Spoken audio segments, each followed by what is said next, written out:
跟我做个交易吧。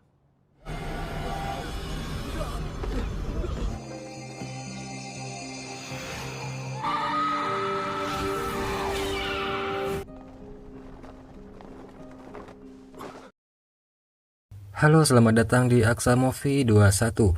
Semoga kalian dalam keadaan sehat dan selalu diberi kemudahan dalam urusannya. Kali ini saya akan menceritakan bagian 15 dari cerita Legend of Fuyao. Agar tidak berlama-lama, berikut rangkumannya. Sebelumnya diceritakan jika Fuyao dan yang lainnya pergi ke Danau Phoenix Muda. Di sana Fuyao melihat Phoenix api, namun Wuji dan Tanziong tidak melihatnya. Yuan Bo pun keluar dan berkata kepada Wuji jika dia juga melihat Phoenix api tersebut. Di istana, Ratu mulai panik bagaimana menangani masalah setelah dia membunuh Feng Jingzi. Tiba-tiba Folian masuk ruangan tersebut mengantarkan obat buat Ratu. Dia kemudian melihat jenazah Feng Jingzi di sana. Ratu memarahi Folian karena seharusnya dia tidak diperbolehkan keluar dari kediamannya. Namun Folian kemudian memberitahukan sebuah rahasia penting. Folian mengatakan jika tabib Zhongyu yang merawat Ratu selama ini adalah palsu. Dia sebenarnya adalah Feng Wuming, putri dari Feng Qi. Ratu terkejut karena ternyata putri dari kembarannya itu masih hidup. Folian kemudian memberikan solusi untuk mengatasi rumor kematian Feng Jingzi, sekaligus mengatasi masalah kemunculan Feng Wuming. Fuyao dan Wuji kembali ke penginapan, namun tiba-tiba seseorang berpakaian hitam menyerang mereka. Karena gagal, orang tersebut pun lalu kabur. Wuji kemudian mengejar orang itu yang diikuti oleh Fuyao.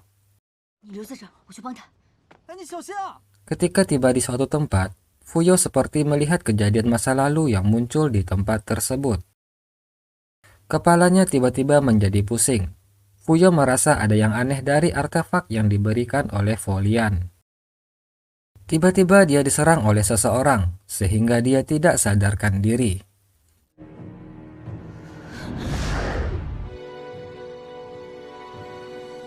Ketika terbangun, Fuyao kaget karena dia sedang memegang pisau. Yang di dekatnya terdapat mayat Feng Jingzi. Kemudian di tempat tersebut muncul Folian. Fuyao sadar jika dia telah dijebak kembali oleh Folian. Fuyao pun berusaha bangkit, namun tubuhnya lemas kehilangan tenaga. Fuyao dibawa ke hadapan Ratu dan dituduh bersalah karena melakukan pembunuhan terhadap Feng Jingzi. Wuji datang mencoba membela Fuyao, namun dia tidak bisa berbuat banyak. Fuyao pun dimasukkan ke dalam kurungan atas tuduhan pembunuhan terhadap Feng Jingzi. Wuji datang melumpuhkan para penjaga tahanan Fuyao. Dia pun lalu mendekati Fuyao. Dikarenakan peristiwa di Danau Phoenix Muda sebelumnya, Wuji yakin jika kehidupan masa lalu Fuyao berhubungan dengan kerajaan Xuanji. Mereka perlu menyelidikinya. Wuji telah bekerja sama dengan Meng Shuo, orang yang telah sangat lama tinggal di kerajaan Xuanji.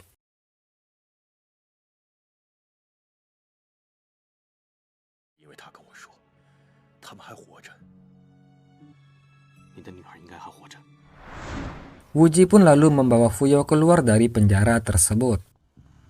Sementara itu, Ratu Feng Xuan mengalami sakit terkena racun yang tidak biasa. Ratu heran mengapa dirinya bisa terkena racun. Padahal seharusnya dengan jimat Phoenix miliknya, dia bisa menetralisir racun. Wuji lalu datang dan mengatakan jika tidak ada yang tidak mungkin, apalagi racun dari cakrawala sulit untuk diatasi. Feng Xuan marah karena ternyata Wuji yang telah meracuninya. Wuji kemudian berkata jika dia terpaksa melakukannya, karena orang Xuanji telah berani menjebaknya. Wuji lalu meminta Feng Xuan menjelaskan apa yang telah terjadi 19 tahun yang lalu di kerajaan Xuanji. Tidak lama kemudian, Meng Shuo pun muncul di sana. Feng Xuan senang karena mengira Meng Shuo akan membantunya. Namun ternyata, Meng Shuo mengancam Feng Xuan dengan pedang dan memaksanya untuk mengatakan di mana keberadaan putrinya. Feng Xuan mencoba membujuk Meng Shuo, Dia berkata apabila Meng Shuo berhasil membunuh Wu Ji, maka dia akan mengatakan semuanya mengenai anak istrinya. Wu Ji tersenyum kemudian memanggil Fu Yao. Fu Yao muncul memasuki ruangan tersebut.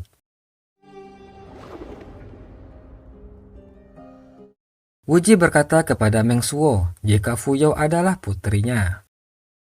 Feng Xuan kemudian mencoba mengacaukan dan berkata jika Wu Ji berbohong. Sebenarnya anak istri Meng Shuo sudah lama meninggal. Meng Shuo ingin menggunakan teknik kuno untuk menguji garis keturunan dengan menggunakan rambut dari masing-masing dan ditempatkan di dalam Yinggu. Kemudian kantung empedu Phoenix dibakar. Jika keluar cahaya merah, maka memang benar mereka adalah garis keturunan yang sama. Sebaliknya jika yang keluar cahaya hitam, maka mereka bukan dari garis keturunan yang sama. Feng Xuan melakukan kecurangan, sehingga muncul cahaya berwarna hitam, yang berarti Fu Yao bukan dari garis keturunan Meng Shuo.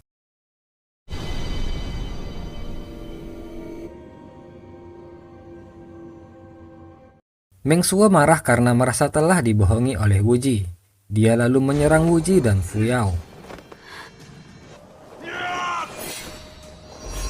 Meng Shuo mengejar mereka hingga keluar ruangan dan sampai ke altar persembahan. Meng Shuo menebaskan pedangnya sehingga menyebabkan Fu Yao terluka. Fu Yao pun terjatuh di atas altar.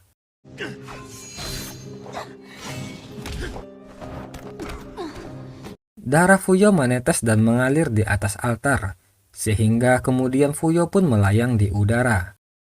Seketika Fu Yao mengingat semua tentang dirinya. Dia jadi tahu tentang masa kecilnya yang pahit, di mana ibunya telah dibunuh oleh Feng Xuan. Fu Yao berteriak, bersamaan dengan itu muncul Phoenix api yang terbang ke angkasa.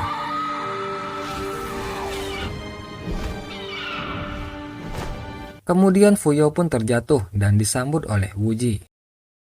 Kepada Wu Ji, Fu Yao berkata jika dia sudah mengingat semuanya. Dulu dia lahir dari keluarga kerajaan yang disebut Putri Teratai, dikarenakan dia bisa menyuburkan teratai yang layu. Dia melihat langsung jika Feng Qi ibunya dibunuh oleh Feng Xuan. Lalu dia diselamatkan oleh pelayan Feng Qi yang bernama Xuan. Untuk menyelamatkan diri, mereka lalu tinggal di kolam teratai. Di sana dia bertemu seorang anak laki-laki tampan yang memberikannya daun jiwa mistis sebagai tanda perkenalan. Anak laki-laki tersebut adalah Wu Ji. Fu Yao berjanji akan ikut dengan anak tersebut, namun sebuah kejadian menyebabkan dia tidak bisa menepati janjinya. Folian kemudian datang meminta daun jiwa mistis tersebut, namun Fu Yao tidak mau memberikannya. Oleh sebab itu, Folian mengadukan persembunyian Fu Yao kepada Feng Xuan. Malam harinya Feng Xuan datang menangkap Xuan karena telah menyembunyikan Fu Yao. Fu Yao yang melihat hal itu pun lalu keluar dari persembunyiannya. Dia memberikan daun jiwa mistis kepada Folian dan memohon untuk mengampuni nyawa Xuan. Namun Xuan tetap dihukum mati.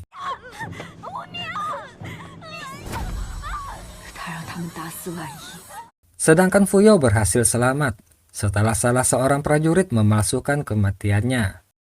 Fu Yao kemudian dipungut oleh Paman Zhao dan dibesarkan di Gunung Jiwa Mistis. Mendengar cerita Fu Yao, Meng Shuo sangat menyesal karena tidak mampu menjaga mereka, sehingga istrinya meninggal dan Fu Yao mengalami penderitaan. Meng Shuo minta maaf kepada Fu Yao karena telah mengalami banyak kesulitan. Kemudian Fu Yao pun memeluk bapaknya tersebut.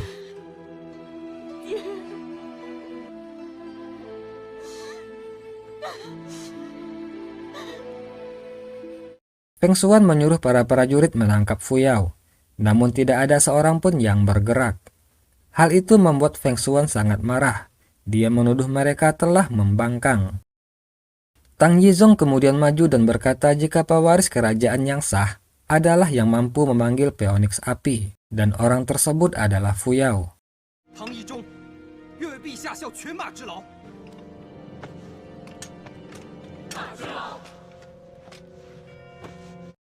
Wu Ji lalu membongkar kejahatan Feng Xuan di depan prajurit Xuanji.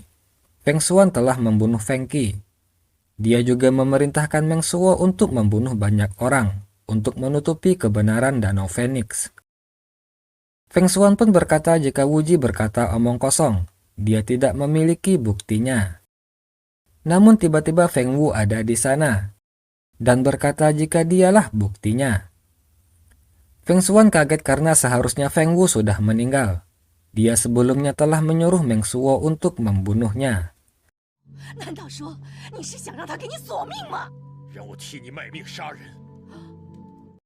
Feng Xuan kemudian menyuruh Meng Shuo untuk membunuh Fu Yao.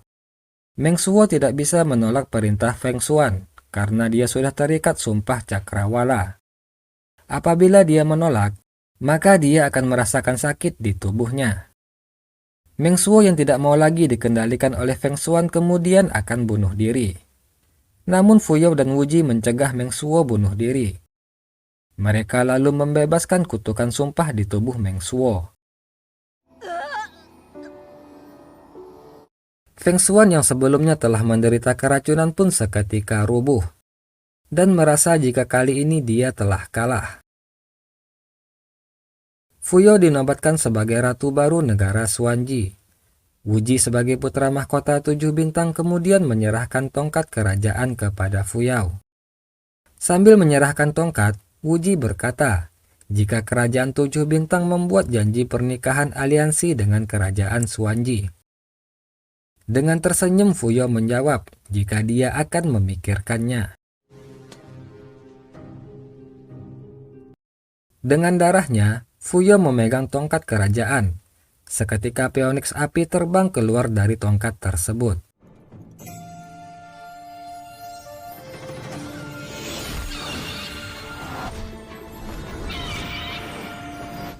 Setelah diangkat menjadi ratu, Fu Yao mengirimkan undangan ke negara sahabat dan juga teman-temannya. Zhang Beiye dan Yalanzu dari kerajaan Tianxia diberikan undangan.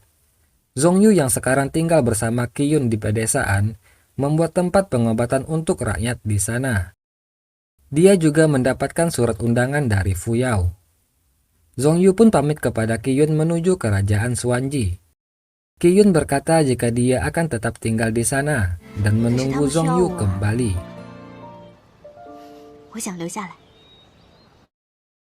Wuji datang menemui Fu Yao.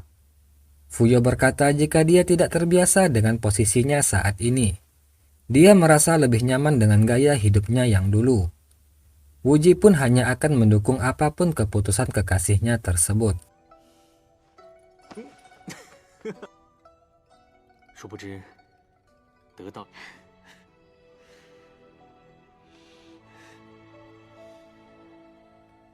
Karena tidak terbiasa berada di atas tahta kerajaan, Fu Yao pun memutuskan untuk menghapuskan sistem kekuasaan tunggal dan memilih beberapa orang yang dipercaya untuk berbagi tanggung jawab dengannya.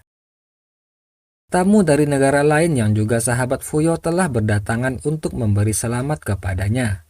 Mereka antara lain adalah Zhang Beiye dan Yalanzu. Dan juga di sana hadir tabib Zhongyu. Mereka pun melepaskan kerinduan sebagai sahabat yang lama tidak bertemu. Malam harinya, mereka menikmati pesta kembang api. Terlihat Zhang Beiye sekarang telah menjadi pria yang lebih lembut dari sebelumnya. Wuji menerima surat dari kerajaan 7 bintang. Jika Pangeran Bijak Zhang Xunjia yang telah menghilang selama 3 bulan, tiba-tiba akan melakukan pemberontakan. Dia telah memiliki kekuatan 300.000 tentara. Mendengar kabar tersebut, Wuji kemudian segera berangkat ke kerajaan 7 bintang bersama Fu Yao. Mereka kemudian berpisah dengan Zhang Beiye dan yang lainnya. Seorang pelayan yang mengaku diutus oleh Pangeran Bijak mendatangi Permaisuri Yuan. Dia berkata akan membantunya keluar dari istana. Permaisuri tidak percaya. Dia mencurigai jika ini adalah siasat dari Kaisar Zhang Xunjiong. Namun pelayan tersebut kemudian menunjukkan sebuah batu giok yang dititipkan Pangeran Bijak kepadanya. Yang membuat Permaisuri pun kemudian percaya dan akan ikut dengan pelayan tersebut. Saat ini Pangeran Bijak telah mempersiapkan penyerangan terhadap kerajaan 7 bintang. Permaisuri bertanya, siapa yang diutus Zhang Sunjiang menghadapi Pangeran Bijak. Pelayan tersebut mengatakan jika kemungkinan yang akan menghadapi Pangeran Bijak adalah putra mahkota Wuji. Mendengar hal tersebut, Permaisuri pun menjadi gelisah. Dia memutuskan untuk tidak jadi ikut pergi bersama pelayan itu, karena dia harus mencegah Wuji melawan pamannya sendiri. Wuji dan Fuyo telah sampai di istana 7 bintang. Wuji lalu segera bertemu dengan kaisar ayahnya. Kaisar Zhang Sunjiang memberikan komando dan semua dekrit pasukan kepada Wuji. Kaisar mempercayakan semuanya kepada Wuji untuk menghadapi pemberontakan Pangeran Bijak. Dia menginginkan Wuji untuk membunuh pengkhianat kerajaan. Pada kesempatan itu, Kaisar juga berkata jika dia telah merestui hubungan Wuji bersama Fuyao, yang tentu saja hal itu membuat Wuji sangat gembira. Sementara itu, seorang pelayan menemui Fuyao. Pelayan tersebut berkata jika Permaisuri ingin bertemu dengannya. Fuyao pun lalu menghadap Permaisuri Yuan. Permaisuri mengucapkan selamat kepada Fuyao karena telah menjadi ratu kerajaan Xuanji. Sama dengan Kaisar, dia juga berkata telah merestui hubungan Fuyao dengan Wuji. Permaisuri lalu meminta Fuyao untuk mencegah Wuji membunuh Pangeran Bijak, yang merupakan pamannya sendiri. Fuyao menolak karena itu adalah pilihan Wuji. Dia tidak bisa mencampuri bahkan jika keputusan tersebut salah. Fuyao berkata jika dia hanya bisa mendukung apapun keputusan Wuji.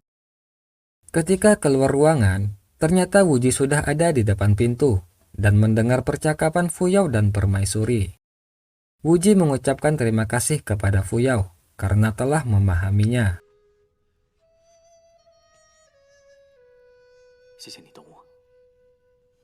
Wuji pun kemudian masuk menemui Permaisuri.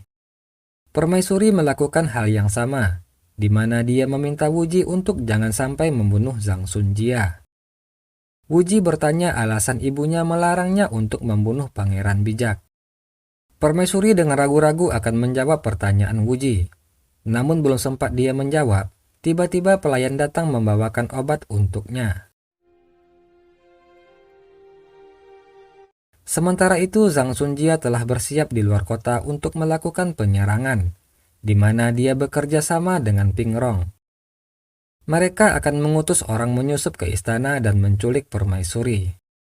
Sementara itu di ruangannya Permaisuri berdoa seperti biasanya. Tiba-tiba sekelompok orang berpakaian hitam menyerangnya hingga tak sadarkan diri. Mereka lalu membawa Permaisuri pergi dari sana. Lalu seorang wanita datang menggantikan posisi Permaisuri berdoa. Tidak lama kemudian, muncul para penculik lain dan memukul Permaisuri palsu tersebut hingga pingsan dan membawanya pergi dari sana.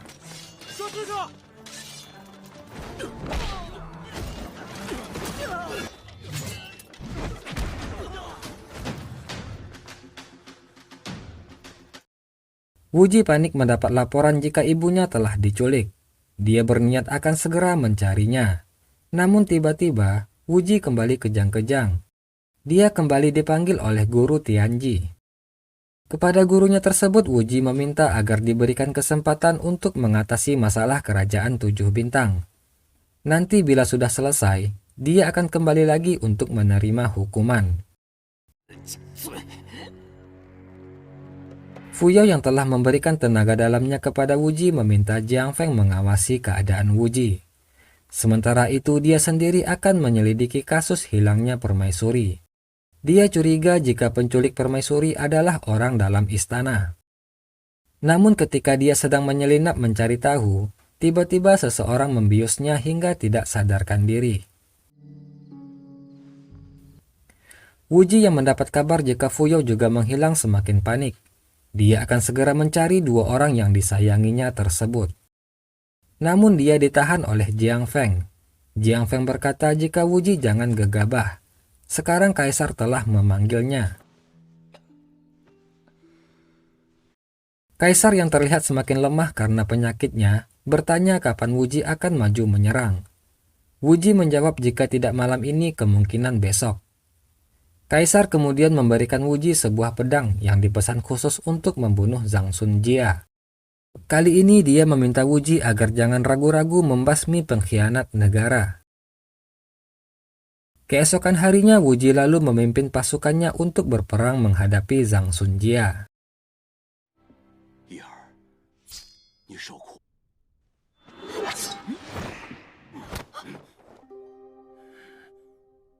Di tempat lain, Zhang Sunjia terkejut karena orang yang diculik oleh anak buahnya bukanlah permaisuri, melainkan Suan Yuan Xiao, istrinya sendiri. Yang ternyata rencana Zhang Sunjia telah diketahui Kaisar. Dia telah menukar permaisuri dengan Suan Yuan Xiao.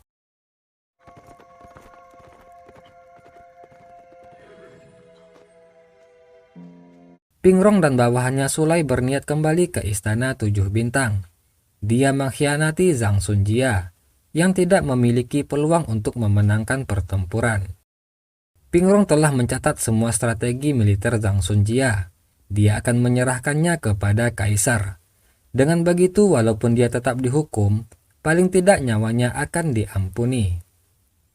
Tiba-tiba Sulai menusuk Pingrong dari belakang, yang ternyata dia telah mengkhianati Pingrong dan bekerja sama dengan Zhang Sunjia.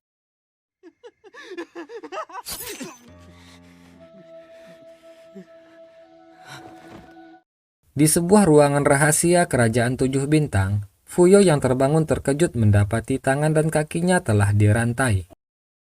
Yang ternyata Fuyo tidak sendiri di ruangan tersebut. Di sana ada permaisuri yang juga dalam keadaan dirantai.